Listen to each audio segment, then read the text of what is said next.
नमस्कार बच्चों। देखिए कक्षा 6 की परीक्षाएं 12 अप्रैल से शुरू होने जा रही हैं। तो बच्चों कक्षा 6 वार्षिक परीक्षा 2024 विषय हिंदी का पेपर देखिए, जो कुछ आपके इस प्रकार आने वाला है। प्यारे बच्चों, मैं इस चैनल पे पढ़ाई से संबंधित वीडियो लेकर आता हूँ आपके लिए मेहनत करके। आपसे एक ही निवेदन है कि अगर आपने हमारे चैनल को सब्सक्राइब नहीं किया है तो प्लीज़ चैनल को सब्सक्राइब कर लीजिए, क्योंकि वीडियो देखने के बाद आप भूल जाते हैं, इसीलिए आप चैनल को सब्सक्राइब कर लीजिए। देखिए आपका पेपर इस प्रकार का होगा।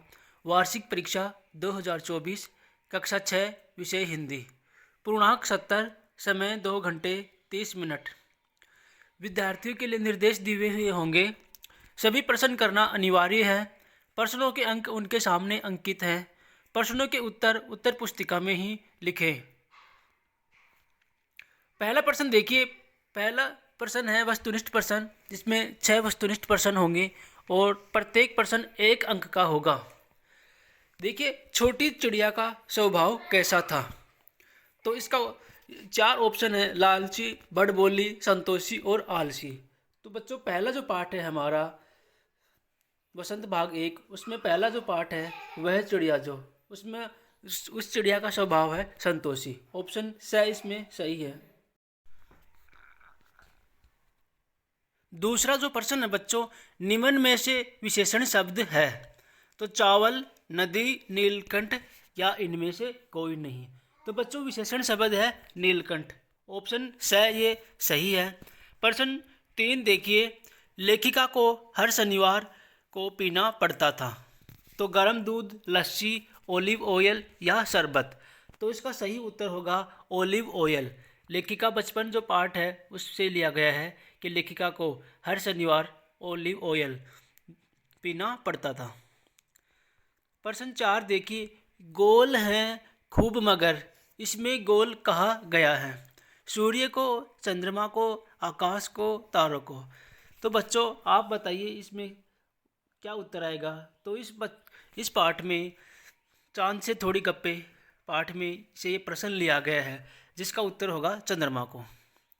प्रश्न 5 देखिए। साथी हाथ बढ़ाना गीत के रचयिता हैं। तो इस गीत के रचयिता हैं ऑप्शन ब साहिर लुधियानवी।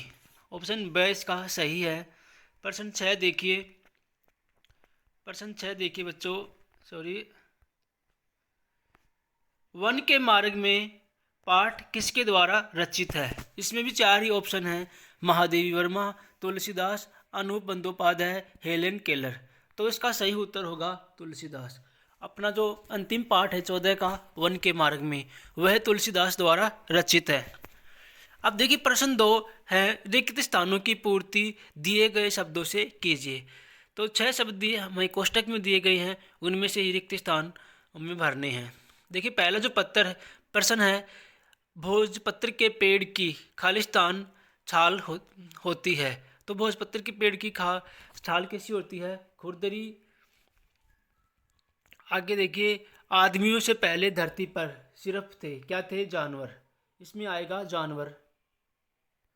जानवर। प्रश्न 3 देखिए,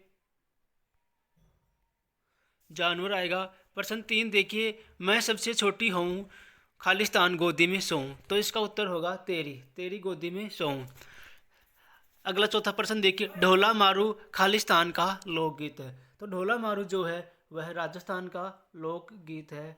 4 नंबर पे राजस्थान आएगा।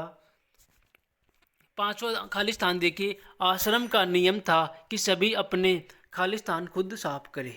नौकर पाठ से लिया गया है, गांधी जी वाले। तो गांधी जी के आश्रम का नियम था कि सभी अपने बर्तन खुद साफ करें। तो इस खालिस्तान में आएगा बर्तन। प्रश्न 6 देखिए, सीतानगर से बाहर निकलकर खालिस्तान कदम चलते ही थक गई। तो इसमें ये पूछा गया है कि कितने कदम? तो इसका उत्तर होगा 2 कदम। 2 कदम चलते ही थक गई थी। प्रश्न 3 देखिए बच्चों, सीता ने श्री राम से क्या पूछा? तो इसका उत्तर होगा कि सीता ने राम से पूछा कि पर्णकुटी कहाँ बनाएंगे और हमें कितनी ही दूर चलना है। ये वन के मार्ग में पाठ से लिया गया है। अगला प्रश्न 4 देखिए, संज्ञा किसे कहते हैं? तो इसका उत्तर होगा किसी व्यक्ति, वस्तु, स्थान आदि के नाम को ही संज्ञा कहते हैं। बच्चों ये प्रत्येक प्रश्न 2 अंक का होगा। प्रश्न 5 देखिए, सर्वनाम के भेदों के नाम लिखिए। तो जैसा कि आपको मालूम है सर्वनाम के 6 भेद होते हैं, उनके नाम लिखना है। पहला आएगा पुरुषवाचक सर्वनाम, दूसरा संबंधवाचक, तीसरा निश्चयवाचक, चौथा अनिश्चयवाचक, पांचवा प्रश्नवाचक और छठा निजवाचक सर्वनाम। प्रश्न 6 देखिए, अकर्मक क्रिया किसे कहते हैं? तो इसका उत्तर होगा कि जिस क्रिया के साथ में कर्म नहीं होता उसे अकर्मक क्रिया कहते हैं।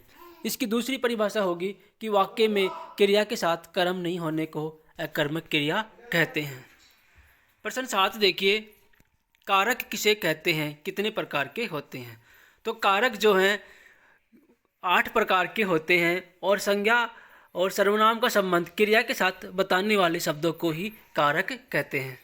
प्रश्न 8 देखिए, 2 वर्णों के मेल से उत्पन्न विकार को कहते हैं।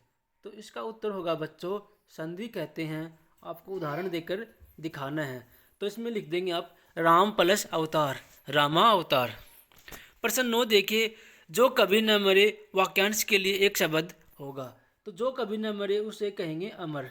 अमर इसका उत्तर आएगा वाक्यांश के लिए एक शब्द। प्रश्न 10 देखिए, हमारे यहाँ स्त्रियों के खास। बच्चों आपसे फिर निवेदन है कि आपने हमारे चैनल को सब्सक्राइब नहीं किया है तो प्लीज़ सब्सक्राइब कर लीजिए। इससे आपका भी फ़ायदा होगा क्योंकि आपको परीक्षा से संबंधित अच्छी तैयारी यहाँ करवाई जाएगी। प्रश्न 10 देखिए, हमारे यहाँ स्त्रियों के खास गीत कौन कौन से हैं? तो लिखना है विवाह के गीत, किसी बच्चे के जन्म पे गाने वाले गीत, भात में गाए जाने वाले गीत, लोकगीत पाठ से लिया गया है। तो इसमें आपको लिखना है और थोड़ा सा वर्णन भी कर देना है। अगला प्रश्न देखिए, प्रश्न 11, कविता में सबसे छोटे होने की कल्पना क्यों की गई है? तो 11 का प्रश्न देखिए, तो इसलिए की गई है कि मैं सबसे छोटी हूँ, कविता से लिया गया है कि छोटी होने से माता पिता का प्यार मिलता है और कोई काम भी नहीं करना पड़ता, माता पिता का स्नेह मिलता है, बड़ों का स्नेह मिलता है, इसलिए छोटी होने की कल्पना की गई है। प्रश्न 12 देखिए, गोल चमकीला रोड़ा अपनी क्या कहानी बताता है? तो 12 का जो प्रश्न है इसमें ये जो है संसार पुस्तक है, पाठ से लिया गया है। बच्चों ये जो पाठ है ये एक पत्र है, पिता का पत्र पुत्री के नाम, जो भारत के प्रथम प्रधानमंत्री जवाहरलाल नेहरू ने अपनी पुत्री इंदिरा गांधी को लिखा था। तो ये गोल चमकीला रोड़ा बताता है कि पहले कभी वह किसी एक बड़े चट्टान का हिस्सा हुआ करता था जो पानी से और लुढ़क लुढ़क के बिल्कुल गोल हो गया है। प्रश्न 13 देखिए, हेलन केलर प्रकृति की किन चीज़ों को छूकर और सुनकर पहचान लेती थी? तो हेलन केलर जो है ये जो देखकर भी नहीं देखते पाठ से लिया गया है।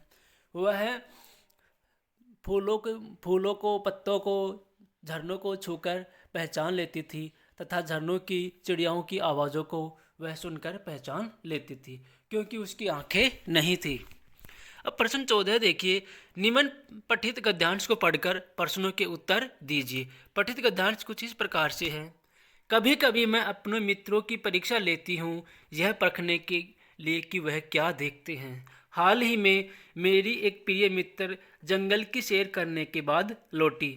मैंने उनसे पूछा आपने क्या क्या देखा? उनका जवाब था कुछ खास तो नहीं।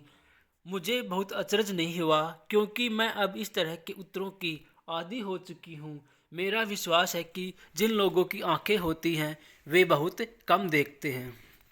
यह भी उसी पाठ से लिया गया है।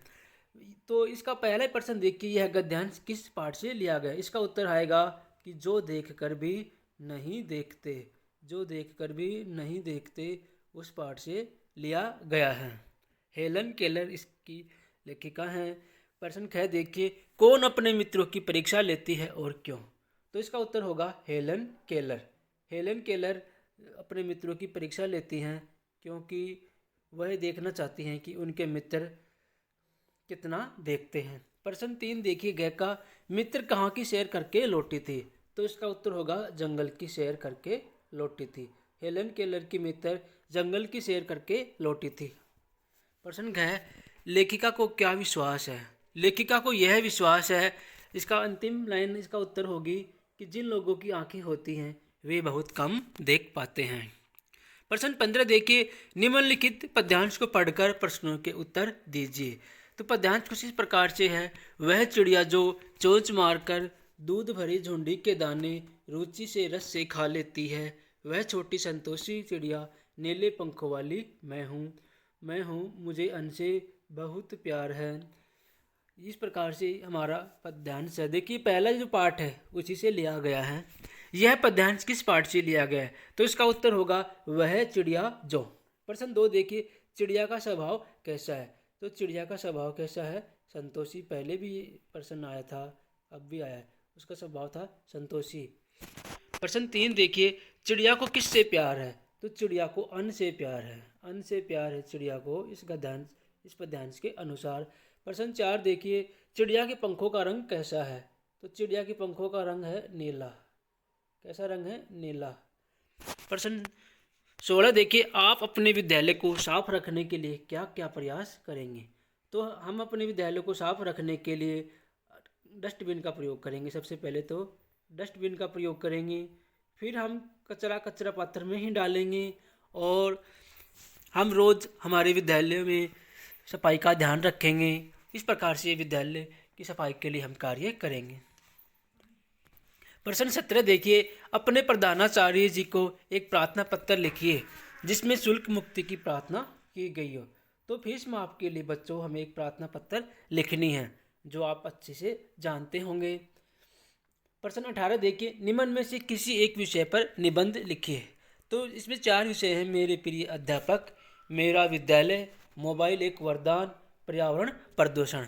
जिस भी विषय पर आपको अच्छा लगे निबंध लिख सकते हैं। 6 अंक का ये होगा, और आपको कम से कम इसमें 200 से लेकर 300 शब्द में आपको निबंध लिखना है। इसमें आप 1 पेज भर सकते हैं। तो प्यारे बच्चों, ये था आपकी कक्षा 6 का हिंदी का वार्षिक परीक्षा में आने वाला पेपर। प्यारे बच्चों, आपको वीडियो अच्छा लगे तो लाइक कीजिए और कमेंट करके हमें ज़रूर बताइए कि अब आप कौन सी स्कूल में पढ़ते हैं। Thank you. जय हिंद।